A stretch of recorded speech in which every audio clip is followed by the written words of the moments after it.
विद्यार्थियों, आप सभी का अपने चैनल स्वरूप अकेडमी में स्वागत है। आज हम कक्षा 10 में फिर से साइंस की बात करें। साइंस में चैप्टर कौन सा पढ़ रहे थे? धातु और अधातु पढ़ रहे। जो पेपर में कितने नंबर का आएगा? 5 नंबर का आएगा। इसमें हमने क्या है कि धातु और अधातुओं की क्या पढ़ लिए थे? रासायनिक नहीं सॉरी भौतिक गुण पढ़ लिए थे। आज हम दूसरा टॉपिक पढ़ते हैं, धातु और अधातुओं की क्या रासायनिक गुणधर्म पढ़ेंगे। कौन सा पढ़ेंगे? रासायनिक गुणधर्म। रासायनिक गुणधर्म पढ़ेंगे। केमिकल प्रॉपर्टी पढ़ेंगे, किसकी? मेटल और नॉन मेटल की। ठीक है, तो क्या पढ़ेंगे? रासायनिक गुणधर्म पढ़ेंगे। रासायनिक गुणधर्म में पहला टॉपिक पढ़ेंगे, वो क्या पढ़ेंगे कि धातुओं का दहन। क्या पढ़ेंगे? दहन या ऑक्सीजन के साथ में क्या करना? अभिक्रिया करना। तो अगला टॉपिक हम कौन सा पढ़ेंगे? पहला टॉपिक पढ़ेंगे धातुओं का दहन। धातुओं का दहन या ऑक्सीजन से क्रिया करना। धातुओं का दहन करना या ऑक्सीजन के साथ में क्या करवाना? क्रिया। या हमने पहले चैप्टर में पढ़ा था कि किसी भी वस्तु का अगर हम क्या है कि दहन करते हैं तो किसकी आवश्यकता पड़ती है? हमें ऑक्सीजन की आवश्यकता पड़ती है। तो ऑक्सीजन गैस की उपस्थिति में ही किसी वस्तु का क्या होता है? दहन होता है। ठीक है, तो अगर मान लो कोई धातु है, अगर उसको हम क्या करेंगे? दहन करेंगे तो हमें किसकी जरूरत होगी? ऑक्सीजन की। किसकी होगी? ऑक्सीजन की होगी। ऑक्सीजन गैस की हमें जरूरत होगी, तो उसका क्या होगा? दहन होगा। दहन होते ही क्या बनेगा? धातु ऑक्साइड बनेगा। क्या बनेगा? धातु ऑक्साइड बनेगा। क्या बनेगा? धातु ऑक्साइड बनेगा। ये चीज हमने प्रथम पाठ में पढ़ी थी। साथ में क्या निकलती है? उष्मा निकलती है। जिसमें उष्मा निकलती है वो अभिक्रिया कौन सी हो जाती है? उष्मा क्षेपीय अभिक्रिया हो जाती है। ध्यान रखना। पहला जो रासायनिक गुणधर्म पढ़ेंगे, केमिकल प्रॉपर्टीज पढ़ेंगे, उसमें क्या पढ़ेंगे?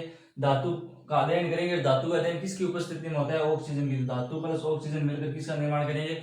धातु ऑक्साइड का करेंगे। जैसे मैंने धातु ले लिया कॉपर, तो मैंने अगर कॉपर की क्रिया किसके साथ में करवा दी? ऑक्सीजन के साथ में करवा दी, तो क्या बनेगा? कॉपर ऑक्साइड बनेगा। क्या बनेगा? कॉपर ऑक्साइड बनेगा। और कॉपर ऑक्साइड बनेगा तो मैं यहाँ पर अभिक्रिया संतुलित करूंगा, क्या हो जाएगा? कॉपर ने किसके साथ में क्रिया की? ऑक्सीजन के साथ में, तो क्या बन गया? कॉपर ऑक्साइड बन गया। क्या बन गया? कॉपर ऑक्साइड बन गया। इसी तरीके से हम और ले लेते हैं, एल्यूमिनियम लेते हैं। तो एल्यूमिनियम मैंने लिया, तो एल्यूमिनियम जब ऑक्सीजन के साथ में क्रिया करेगा तो क्या बनेगा? एल्यूमिनियम ऑक्साइड बनेगा। एल्यूमिनियम ऑक्साइड क्या होता है? Al2O3 होता है। तो अब देखो ये अभिक्रिया संतुलित करने के लिए हमें क्या करना है? यहाँ पर क्या करना होगा? तो एल्यूमिनियम की ऑक्सीजन से क्रिया करेंगे तो एल्यूमिनियम ऑक्साइड बनेगा। एल्यूमिनियम ऑक्साइड बनेगा तो मान लो यहाँ पर एल्यूमिनियम ऑक्सीजन कितने आ गए? 3। तो मैं यहाँ पर क्या करता हूँ? अगर मैं यहाँ पर 2 से गुणा कराऊंगा तो इधर से नहीं होगा, तो इधर मैं किससे करा देता हूँ? 3 से। तो ऑक्सीजन कितने हो गए? 6। इधर मेरे को 6 बनाने के लिए इधर मैं 2 से गुणा करूंगा, तो इधर मेरे को एल्यूमिनियम को किससे गुणा कराना होगा? 4 से। तो एल्यूमिनियम की अभिक्रिया जैसे मैं ऑक्सीजन से कराऊंगा तो एल्यूमिनियम क्या बनेगा? ऑक्साइड बनेगा। तो हमने पहला क्या पढ़ा है कि धातुओं का अध्ययन करते हैं, तो धातुओं का अध्ययन करने पर हमें क्या प्राप्त होता है? धातु ऑक्साइड। जैसे आप फेरस से कराओ तो फेरस और ऑक्साइड प्राप्त होगा। आपने प्रथम चैप्टर में पढ़ा था मैग्नीशियम का अध्ययन करते हैं तो मैग्नीशियम ऑक्साइड प्राप्त होता है। तो आप किसी सहायता से कोई आप 2 या 3 उदाहरण लेकर खुद करना। इसके बाद में हम अगला इसमें टॉपिक पढ़ेंगे, धातुओं के अध्ययन में अगला टॉपिक पढ़ेंगे उभयधर्मी ऑक्साइड। क्या पढ़ते हैं? उभयधर्मी ऑक्साइड। धातुओं के अध्ययन में एक बीच में टॉपिक है उभयधर्मी ऑक्साइड। उभयधर्मी ऑक्साइड। और उभयधर्मी ऑक्साइड क्या होते हैं? ऐसे धातु ऑक्साइड, यानी ऐसे धातु ऑक्साइड जो किससे क्रिया करे? अम्ल और क्षार दोनों से क्या करते हैं? क्रिया करते हैं, तो उसे हम क्या बोलते हैं? उभयधर्मी ऑक्साइड। तो उभयधर्मी ऑक्साइड क्या होगा? वह धातु ऑक्साइड वह धातु ऑक्साइड वह धातु ऑक्साइड जो अम्ल व क्षार दोनों से क्रिया करके लवण व जल बनाता है या निर्माण करता है। एक ही बात है, बनाता है या निर्माण करता है, बात एक ही होती है। ठीक है, तो वह धातु ऑक्साइड जो अम्ल और क्षार से क्रिया करके क्या बनाता है? लवण और जल का क्या करता है? निर्माण करता है। ऐसे ऑक्साइड को हम क्या बोलते हैं? उभयधर्मी ऑक्साइड बोलते हैं। जैसे इसके 2 उदाहरण हैं, जो उदाहरण इसके पेपर में पूछे जाते हैं कि उभयधर्मी ऑक्साइड के उदाहरण बताइए। तो 2 उभयधर्मी ऑक्साइड है, एक तो एल्यूमिनियम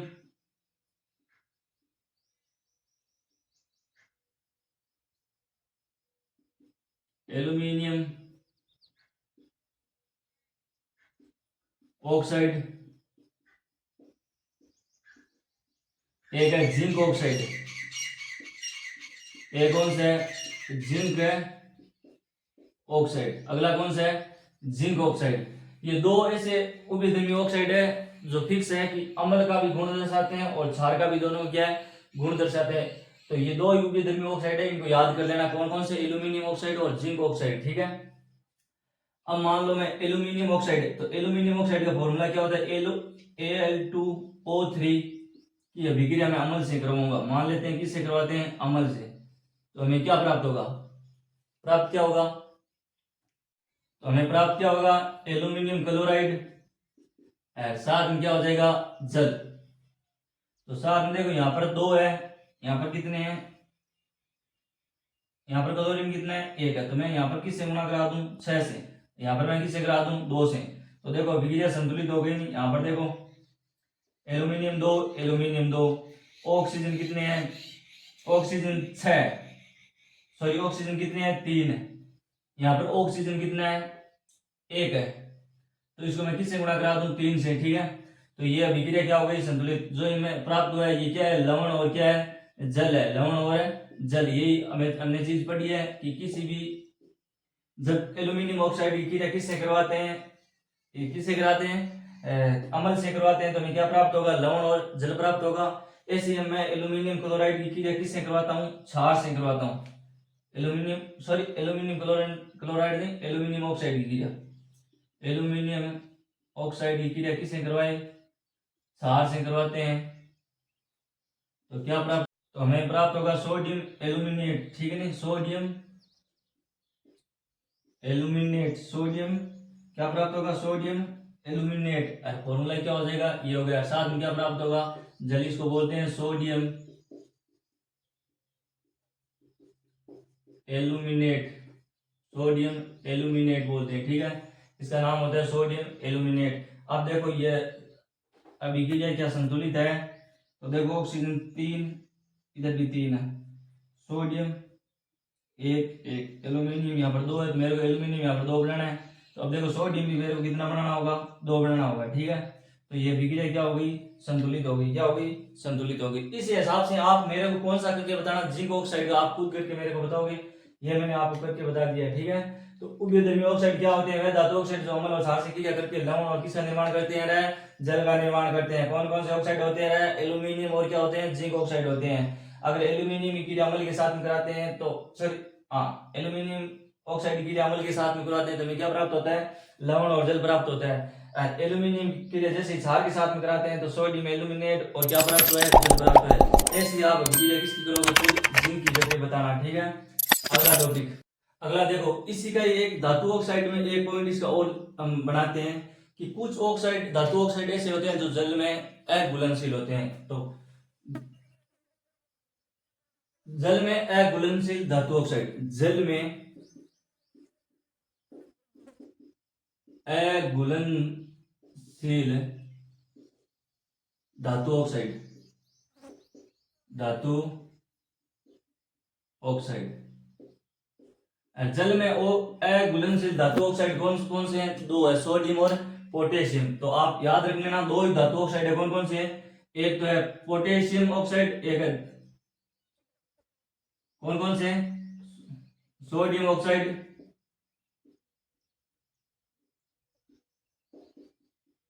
सोडियम ऑक्साइड वह पोटेशियम ऑक्साइड, वह पोटेशियम ऑक्साइड।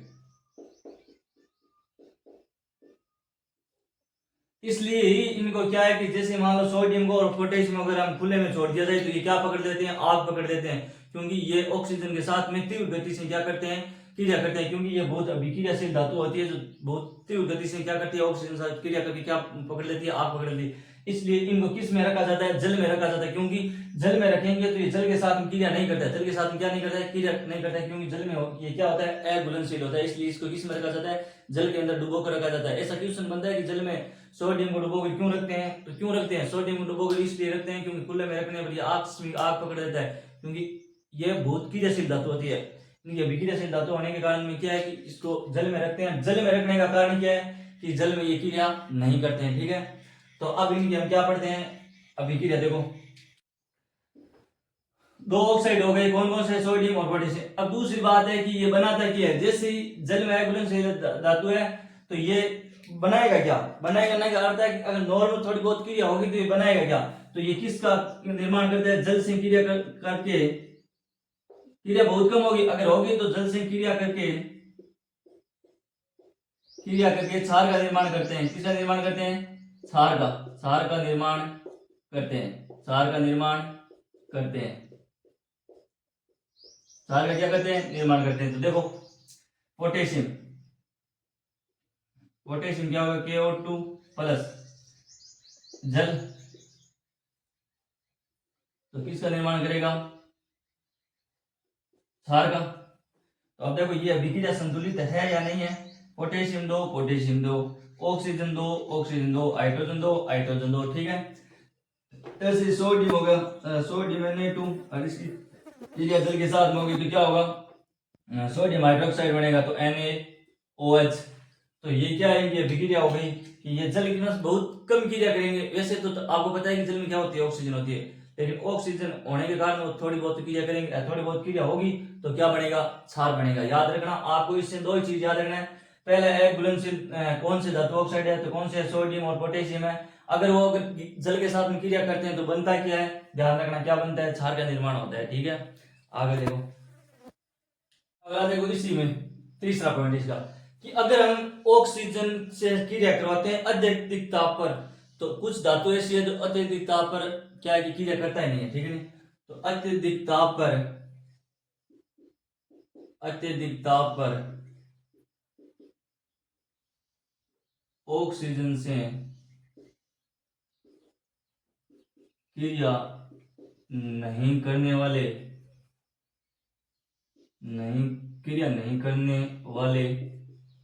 धातु ऑक्साइड पूछे या धातु पूछे, नहीं करने वाले धातु तो कौन से हैं, गोल्ड और सिल्वर, यानी सोना और चांदी, गोल्ड व सिल्वर, यानी चांदी और सोना दो ऐसी धातु है जो अत्यधिक ताप पर किससे क्रिया नहीं करेगी, ऑक्सीजन से क्या क्रिया नहीं करती है। यह लाइन आप ध्यान रखना कि अत्यधिक ताप होने पर ऑक्सीजन से क्रिया नहीं करने वाली धातु कौन सी है, कि गोल्ड और सिल्वर होती है, क्योंकि इनकी क्रियाशीलता क्या होती है, बहुत कम होती है। गोल्ड और इनकी क्या होती है, सिल्वर की क्रियाशीलता क्या होती है, बहुत कम होती है। अगला टॉपिक है देखो एनोडीकरण, अगली है एनोडीकरण, इसका विभाग है एनोडीकरण। पहली बात है एनोडीकरण, आप याद रखना कि एनोडीकरण किस धातु के लिए प्रयोग की जाती है, तो एल्यूमिनियम के लिए की जाती है। किसके लिए की जाती है, एल्यूमिनियम। तो एनोडीकरण होता है कि एक मान लो एल्यूमिनियम है, एल्यूमिनियम पर क्या है कि एक ऑक्साइड की मोटी परत बन जाती है। वो मोटी परत किसका कार्य करती है, संसारण का कार्य करती है, कि एल्यूमिनियम को संसारण की प्रक्रिया से रोकने के लिए उस पर एक क्या परत होती है ऑक्साइड की, किसकी बनी होती है, ऑक्साइड की। वो परत क्या करती है, एल्यूमिनियम को सुरक्षा प्रदान करती है, संसारण यानी संसारण करती है, कंजर्वेशन उसका करती है। तो इस प्रक्रिया जो ये प्रक्रिया होती है उसको हम क्या बोलते हैं, एनोडीकरण बोलते हैं। ठीक है, तो आप इसमें क्या लिखोगे कि एल्यूमिनियम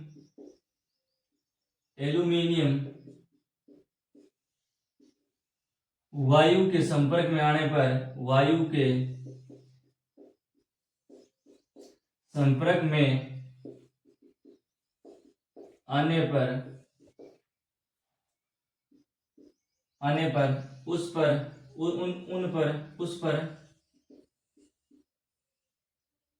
पर एक ऑक्साइड की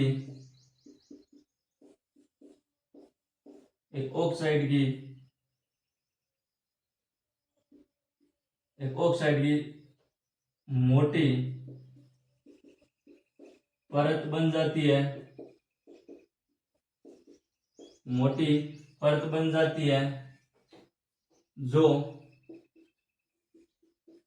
एल्यूमिनियम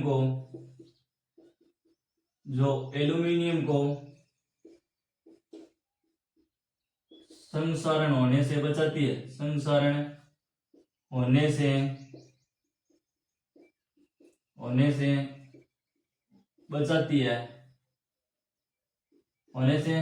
बचाती है। तो इस प्रक्रिया को हम क्या बोलते हैं, एनोडीकरण बोलते हैं। पहली बात, एनोडीकरण क्या है कि एल्यूमिनियम वायु के संपर्क में आने पर उस पर एक परत का निर्माण होता है। वो परत किसका कार्य करती है, उसको संक्षारण होने से बचाती है। इस प्रक्रिया, जो इतनी प्रक्रिया होती है, उसको हम क्या बोलते हैं, एनोडीकरण बोलते हैं। ठीक है, तो एनोडीकरण की परिभाषा आपको ज्यादा तौर से पेपर में पूछी जाती है, तो याद रखना आप। ठीक है, आगे देखो इसका दूसरा, अगला देखो दूसरा पॉइंट, जल के साथ अभिक्रिया, जल के साथ क्रिया, जल के साथ धातुओं की क्रिया, धातुओं की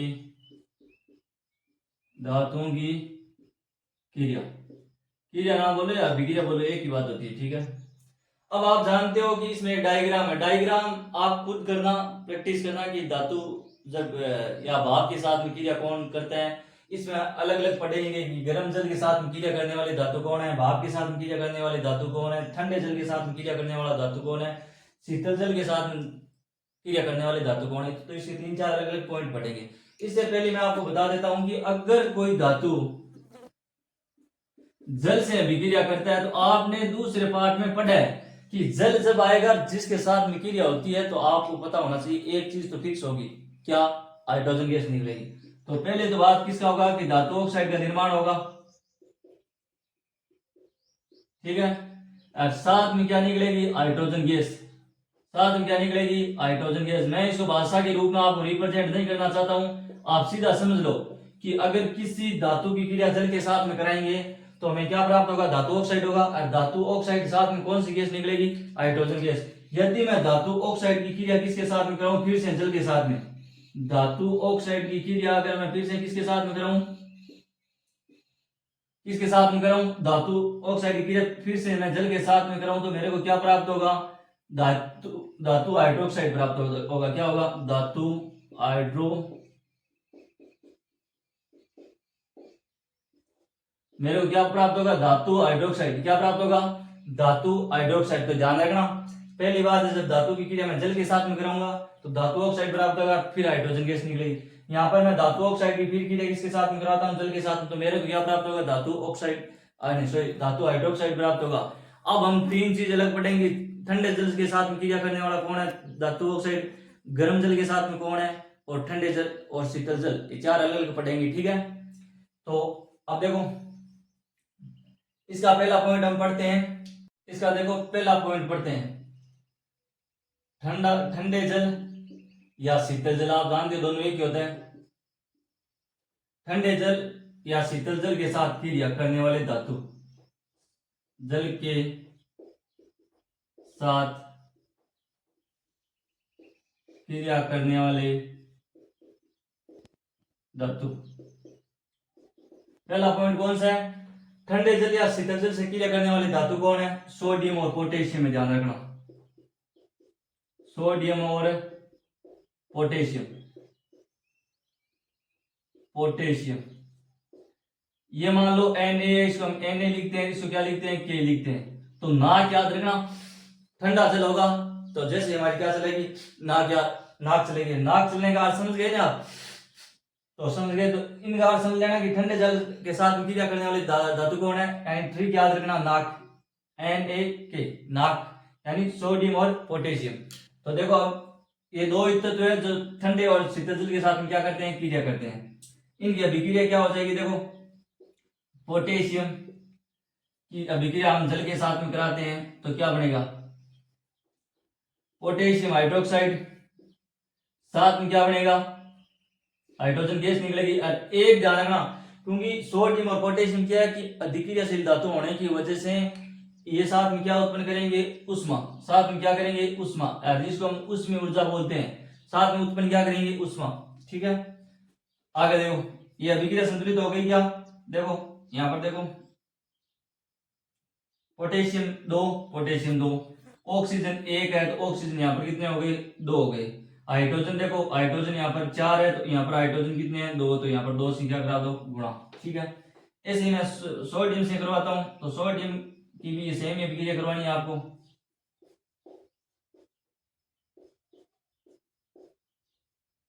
साथ में क्या उत्पन्न होगी, उसमें ऊर्जा। ठीक है, ये तो हो गई ठंडे जल से क्रिया करने वाली धातु। कौन कौन सी है? नाक यानी सोडियम और पोटेशियम है। और क्या होगा? हाइड्रोक्साइड बनेगा, साथ में हाइड्रोजन गैस निकलेगी, उष्मा उत्पन्न होगी। और जिसमें उष्मा निकलती है उसमें बोलते हैं उष्मा क्षेपीय अभिक्रिया। क्या बोलते हैं? उष्मा क्षेपीय अभिक्रिया। अगली देखो, गर्म जल के साथ में अभिक्रिया पढ़ते हैं। किसके साथ में? गर्म जल के साथ में अभिक्रिया। गर्म जल के साथ में अभिक्रिया करने वाली धातु कौन है? मैग्नीशियम है। कौन है? मैग्नीशियम। मात्र एक ही धातु कौन सी है? मैग्नीशियम। कौन सी धातु है? मैग्नीशियम है। ध्यान रखना, एक ही धातु है जो गर्म जल से क्या करती है? क्रिया करती है। गर्म जल से क्रिया करके ये किसका निर्माण करेगी? वही सेम ही, ये मैग्नीशियम हो गया, सॉलिड है, ठीक है। जब ये जल से क्रिया करेगा तो क्या बनेगा? मैग्नीशियम ऑक्साइड बनाएगा। क्या बनाएगा? मैग्नीशियम ऑक्साइड बनाएगा। साथ में क्या निकलेगी? Hydrogen gas. साथ में क्या निकलेगी? हाइड्रोजन क्या निकलेगी? गैस। तो ध्यान रखना, एक ही ऐसी धातु है जो गर्म जल से क्रिया करती है। कौन सी है? मैग्नीशियम ऑक्साइड है। जो गर्म जल से अभिक्रिया करेगी वो ध्यान रखना ठंडे जल से नहीं करेगी। तो ठंडे जल से नहीं करने वाली धातु कौन सी हो जाएगी? मैग्नीशियम हो गई। और गर्म जल से क्रिया करने वाली धातु कौन है? मैग्नीशियम है, ठीक है। अगली देखो, भाप से क्रिया करने वाली धातु। अब देखो, भाप के साथ में अभिक्रिया करने वाली धातु कौन कौन सी है? तो भाप के साथ में अभिक्रिया करने वाली धातुओं का नाम याद रखना। एल्यूमिनियम। कौन कौन सी है? एल्यूमिनियम, आयरन, लोहा जिसको लोहा बोलते हैं, जिंक। ये तीन ऐसी धातु है जो किससे अभिक्रिया करती है? भाप के साथ अभिक्रिया करती है। जैसे इसमें डायग्राम दे रखा है कि भाप के साथ में अभिक्रिया, तो भाप के साथ में अभिक्रिया करने वाली ये तीन धातुएं कौन कौन सी है? एल्यूमिनियम, आयरन और जिंक। और आपको पता है जैसे ये भाप से अभिक्रिया करेगी तो क्या बनेगा? धातु ऑक्साइड बनेगी, साथ में हाइड्रोजन गैस है निकलेगी। तो एल्यूमिनियम की क्रिया देखो, एल्यूमिनियम की क्रिया मैं किसके साथ में कराता हूं? भाप यानी जल हो गई, और जल के साथ में कराएंगे तो क्या बनेगा? Aluminium oxide. और साथ में क्या निकलेगी? हाइड्रोजन गैस निकल गई। तो एल्यूमिनियम देखो, एल्यूमिनियम यहाँ पर कितने हैं? 2 आ गए। जल, हाइड्रोजन कितने हैं? 2। ऑक्सीजन कितना चाहिए हमें? ऑक्सीजन कितना चाहिए? ऑक्सीजन चाहिए 3। तो मैंने यहाँ पर 3 से गुणा कर दिया, तो हाइड्रोजन कितने हो गए? यहाँ पर 6। यहाँ पर हाइड्रोजन कितने हैं? 2। तो मैं यहाँ पर किससे गुणा करा दूं? 3 से। तो ये किसका निर्माण हो गया? एल्यूमिनियम ऑक्साइड और हाइड्रोजन गैस, ठीक है। इसी प्रकार से आप जिंक की कर सकते हो, इसी प्रकार आप किसकी कर सकते हो? आयरन भी कर सकते हो। तो ध्यान रखना, भाप के साथ क्रिया करने वाली धातु कौन कौन सी है? एल्यूमिनियम, आयरन और जिंक होती है। जब एल्यूमिनियम की क्रिया मैं जल के साथ में कराऊंगा तो क्या प्राप्त होगा? एल्यूमिनियम ऑक्साइड, और साथ में कौन सी गैस निकलेगी? हाइड्रोजन गैस है निकलेगी। अब मैं आपको नीचे नोट के रूप में लिखा रहा हूं, शीतल जल से क्रिया नहीं करने वाली धातु, शीतल जल से या ठंडे जल से क्रिया नहीं करने वाली धातुएं कौन सी है? धातुएं तो कौन कौन सी है? एल्यूमिनियम हो गई, आयरन हो गई और जिंक हो गई। याद रखना, ये तीन है जो ठंडे जल से, मैग्नीशियम भी और है। तो याद रखना, ये सिर्फ भाप से क्रिया करती है, नहीं कि ठंडे जल से, गर्म जल से किसी से नहीं करेगी। तो याद रखना, शीतल जल से क्रिया नहीं करने वाली धातु कौन सी है? एल्यूमिनियम है, आयरन है और है जिंक है। अगला टॉपिक देखो, तीसरा गुण देखो। तीसरा क्या है कि अम्लों के साथ धातुओं की क्रिया, अम्लों के साथ धातुओं की क्रिया,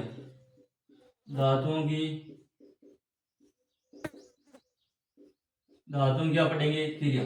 हमने ये टॉपिक दूसरे पार्ट में पढ़ चुके हैं कि अम्ल जब किसी धातु या धातु ऑक्साइड से क्रिया करेगा तो क्या बनेगा? लवण बनेगा, साथ में क्या निकलेगी? Hydrogen gas.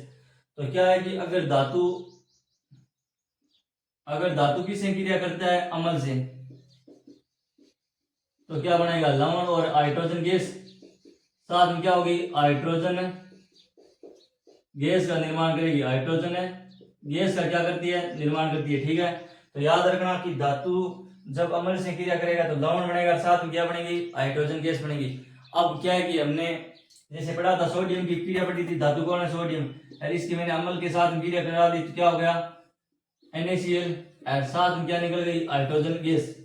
साथ में क्या निकल गई? Hydrogen gas. तो मैं यहाँ पर 2 से गुणा करवा दूं तो ये अभिक्रिया क्या हो गई? संतुलित हो गई। तो सोडियम की क्रिया जैसे मैं अम्ल के साथ में करूंगा NaCl, यह अभिक्रिया हमने किस चैप्टर में पढ़ी है? दूसरे चैप्टर में पढ़ी है। आगे देखो हम किसकी क्रिया करवाते हैं? मैग्नीशियम की। तो मैग्नीशियम की अगर क्रिया किसके साथ में कराएंगे? अम्ल के साथ में, क्या बनेगा? मैग्नीशियम क्लोराइड बनेगा। और साथ में क्या होगी? Hydrogen gas.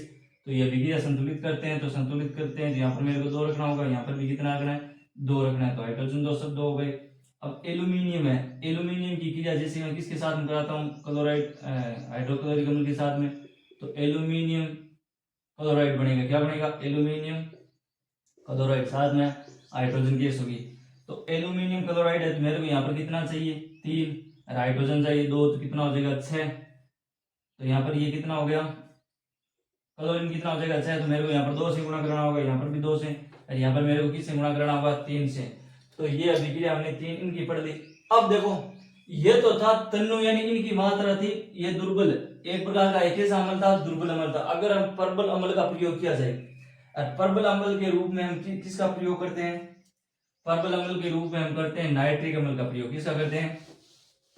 नाइट्रिक अम्ल का हम जैसे प्रयोग करेंगे तो वो प्रबल अम्ल है। प्रबल अम्ल का जैसे हम किसी से प्रयोग करते हैं, मान लो धातु है, धातु की क्रिया जैसे प्रबल अम्ल जानो नहीं? प्रबल अम्ल किससे क्रिया कराएंगे तो क्या बनेगा? प्रबल अम्ल से क्रिया कराएंगे, क्या होगा?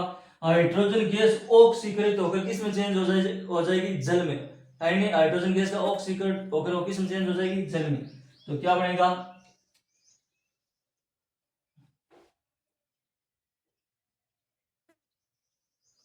तो यहाँ पे क्या बनेगा? लवण। और साथ में क्या हो जाएगा? जल का निर्माण। साथ में किसका हो जाएगा? जल का। देखो मैं लेता हूं जिंक, और जिंक की क्रिया नाइट्रिक अम्ल से मैं क्या कराता हूं? नाइट्रिक अम्ल। नाइट्रिक अम्ल का फॉर्मूला क्या होता है? HNO3 10, यहाँ पर 4, इनकी क्रिया करेंगे 4ZnNO3 2। तो जिंक नाइट्रेट बनेगा, और साथ में किसका निर्माण होगा? जल का होगा। जो कितने अणु होगा? और साथ में नाइट्रोजन ऑक्साइड निकलेगा। क्या निकलेगा? Nitrogen oxide. तो ये विक्रिया याद रखना, जब किसी धातु की क्रिया तनु प्रबल अम्ल, यानी प्रबल अम्ल का साथ अर्थ होगा ये प्रकार का क्या है? प्रबल अम्ल कौन है? नाइट्रिक अम्ल। जिसकी क्रिया कराएंगे तो जिंक नाइट्रेट बनेगा। निर्माण किसका होगा? जिंक नाइट्रेट का। जिंक नाइट्रेट का क्या होता है? निर्माण होता है। ठीक है। प्राप्त क्या होगा? जल होगा, साथ में नाइट्रोजन ऑक्साइड। ठीक है। तो ये एक प्रबल अम्ल के साथ में विक्रिया हो गई। अब हम बात करते हैं इसमें आगे, देखो एक इक्वारेजिया अम्ल है जिसकी बात करते हैं। अगला आप नोट लगा कर लिखना, इक्वारेजिया, इक्वारेजिया,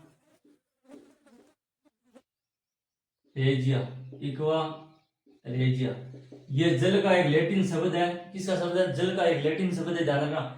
लैटिन शब्द है जो जिसको हम बोलते हैं जल, ठीक है, जिसका लैटिन शब्द है। ठीक है। अब इसका देखना, इसका अनुपात याद रखना। 3 चीज इसकी अलग अलग याद रखना। अनुपात होता है 3:1। अब 3:1 किसका होता है वो याद रखना। यानी मिश्रण किसका होता है? वो मिश्रण याद रखना। मिश्रण होता है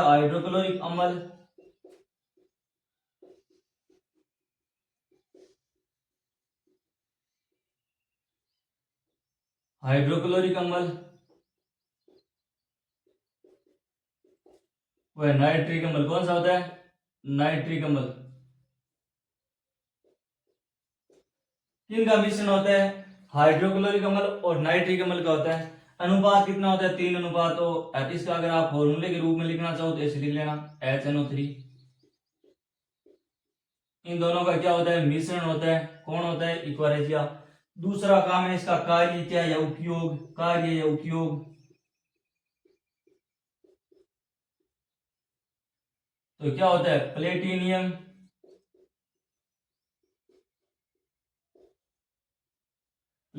हुआ है गोल्ड को गलाने में, गोल्ड